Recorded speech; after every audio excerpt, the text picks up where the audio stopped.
La Route du Rhum est une course en solitaire et c'est pourtant bien un duo à la tête du VNB qu'on retrouve. Alors Manu, est-ce que tu peux nous expliquer un peu comment est née cette aventure? C'est d'abord une aventure humaine. On a rencontré Maxime il y a quelques mois maintenant. Là, il est à la pointe du départ, donc on est de tout cœur avec lui. On va le retrouver bientôt en Guadeloupe pour poursuivre la Route du Rhum là-bas sur place. Et ça s'est fait comme ça un peu, pas un coup de tête, mais ça s'est fait comme ça un peu à la VNB, c'est-à-dire on a une idée, on y va quoi. Tout à fait, on y va. On a une équipe qui a super suivi, c'était rapide, tout le monde a suivi, donc c'est vraiment génial. Alors Jean-Pierre Derouette, il a le profil d'un vieux loup de mer.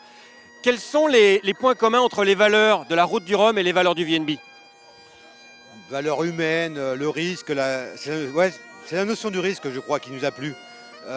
C'est l'entreprise. Tu vois, quand tu avances comme ça, comme on le fait nous depuis déjà 10 ans, on prend de toute façon des risques. Les risques, on n'en prend plus trop aussi en France maintenant. Et l'histoire de suivre aussi un bateau comme ça, avec aussi Maxime, qui est un mec génial, qui fait donc aussi, première fois, c'est donc sa Route du Rhum. C'était un risque pour lui aussi, c'est un risque pour nous. Et voilà, on le prend ensemble. C'est l'aventure, voilà. Et à la base, les Sorel sont des clients du VNB. Ah bah oui, client de VNB à Rennes d'ailleurs. Il y a Olivier qui est là, à côté. Et c'est lui qui nous a mis la puce sur l'oreille. C'est lui qui nous a mis, on va dire, l'eau comme ça à la bouche, en disant, enfin j'allais dire le rhum à la bouche, non, c'est l'eau à la bouche.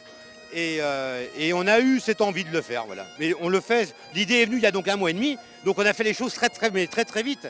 Le staff nous a aidés super bien. On a mis tout ça en route très vite et c'est pour ça on est là. Tu vois, regarde ici le cadre, c'est génial quoi.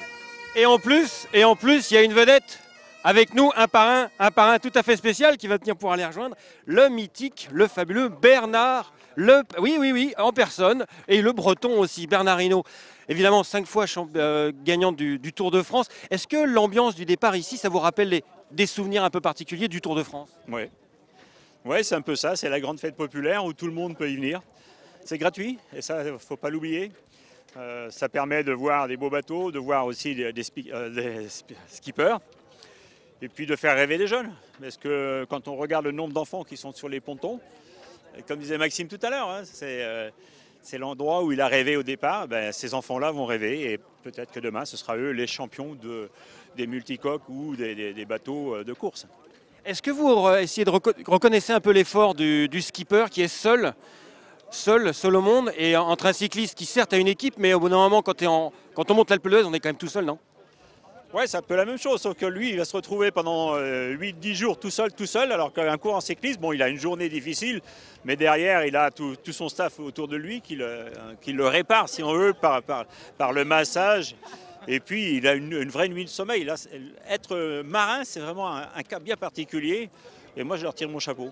Alors, on va accorder le mot de la fin, bien sûr, à la vedette. Alors, le mot de la fin, Maxime, tu as vu comment tu es entouré et pourtant, dans 2 jours, tu seras seul. Tu vas penser à eux? Ouais, je vais surtout penser à eux vraiment au départ parce que c'est grâce à tous ces gens que j'arrive à réaliser un de mes rêves. Mais ce ne sera pas le seul, alors j'espère qu'ils seront à tous ceux que je vais réaliser. C'est sympa, merci. On sera là.